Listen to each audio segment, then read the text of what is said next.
വീട്ടിൽ കയറി അടിച്ച് തല പൊട്ടിക്കും. തടിക്ക് ബോധമുണ്ടായിക്കൊള്ളണം. അതിനൊരു തർക്കമില്ല.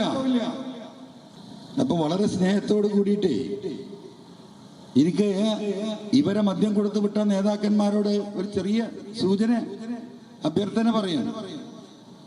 ഞങ്ങൾ ഈ മദ്യം കൊടുത്തു വിട്ടും മയക്കുമരുന്ന് കൊടുത്തു വിട്ടും UDF-ന്റെ പ്രവർത്തകരെയും എന്റെ നെഞ്ചത്തേക്കും പറഞ്ഞു വിട്ടാൽ അവരതിന്റെ തൊഴിലാളികളാ. നമുക്കറിയാം. വീട്ടിൽ കയറി അടിച്ച് തല പൊട്ടിക്കും. തടിക്ക് ബോധമുണ്ടായിക്കൊള്ളണം. അതിനൊരു തർക്കമില്ല. നിങ്ങൾ ആക്രമിച്ച് ഒരുപാട് ആളുകളെ ആക്രമിച്ച് കീഴ്പ്പെടുത്തിയിട്ടുണ്ട് ഇവിടെ. ഞങ്ങൾ തലക്ക് അടിക്കുള്ളൂ. മനസ്സിലായോ? ഇതിനു വേണ്ടി ഇവരെ പറഞ്ഞു വിടുന്ന തലകളുണ്ടല്ലോ,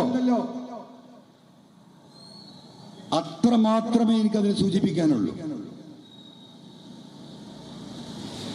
രാഷ്ട്രീയം ജനാധിപത്യപരമായി തങ്ങളുടെ ആശയം, തങ്ങളുടെ രാഷ്ട്രീയം പറയാനുള്ള അവകാശവും പ്രവർത്തിക്കാനുള്ള സ്വാതന്ത്ര്യമുണ്ട്. അത് ഈ രീതിയിലാണ് കൈകാര്യം ചെയ്യാൻ ഉദ്ദേശിക്കുന്നതെങ്കിൽ നിങ്ങളത് മനസ്സിലാക്കിയാൽ മതി. അത്രമാത്രമേ ഇപ്പൊ പറയുന്നുള്ളൂ.